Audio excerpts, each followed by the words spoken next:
amidst a large cavern that was already full of outer space aliens, otherwise known as large graves. I was petrified, as most people might be. The only thing I could think of doing at the time was shooting at them. I killed 2 of them, but by the time I could reload and refire at that time, I had a Walter PPK pistol. I was an engineer, so I didn't feel I had to carry a gun underground. I always carried this particular one. It's nice and small, and it's quite effective.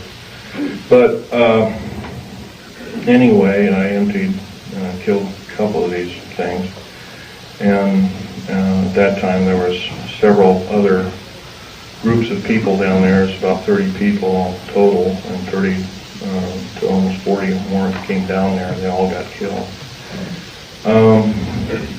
Basically what had occurred was that we surprised a whole under mountain base of existing aliens, and later I was to find out that we are not the highest on the food chain. These aliens have probably been living on our planet for different groups of aliens anyway, the short and the tall grays at least, for 1 million years living here.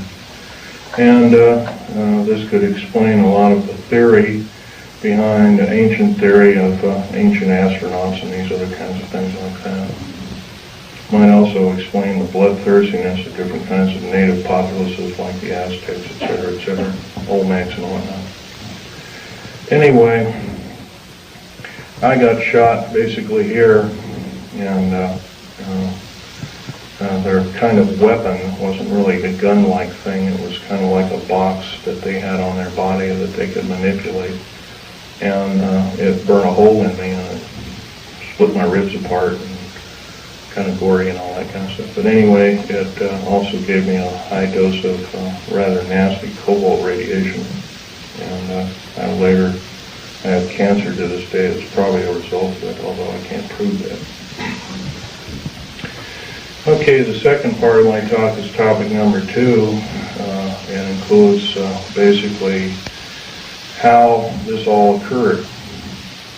How could we have possibly gotten involved? Well, we finished working with, we basically were beaten down by World War II, and I guess we were figured to be rather vulnerable as a populace in the world, which we were at the time.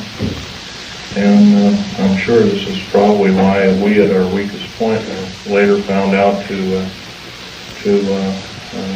be vulnerable indeed, and so we were basically attacked. And of course, I think some of us, how many people here are familiar with the crash at Aztec, New Mexico?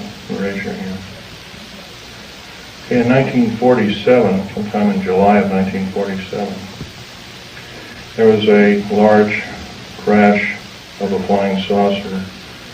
I believe it had 7 or 8 alien critters, or whatever you want to call them, aliens in them. 1 survived, and I believe 6 or 7 were, I don't know the whole story about the whole thing. And one of the artifacts I have here on the table is when I was a young child, I was about 14 at the time. I had a friend of my father was Sir Johnny Rawlins. He was head of British Naval Intelligence. And I asked him if I could have a piece of metal of this crashed disc, and my father protested violently. But anyway, Johnny Rollins said, "Sure, I can give you a little piece," and he gave me a little piece. I've had them in my collection ever since. That was kind of like the small start of a collection. But other than that, the UFOs really wasn't my bag until I started work at Area 51. Which is in the Nellis Air Force Base north of Las Vegas, Nevada. Going back in 1979 in a firefight, it took me about 2.5 years to recuperate, enough that I could go back to work. But I did. I survived. I went back to work. Through Morrison Knudsen at EG&G, and Bechtel and Page and other construction outfits at the time.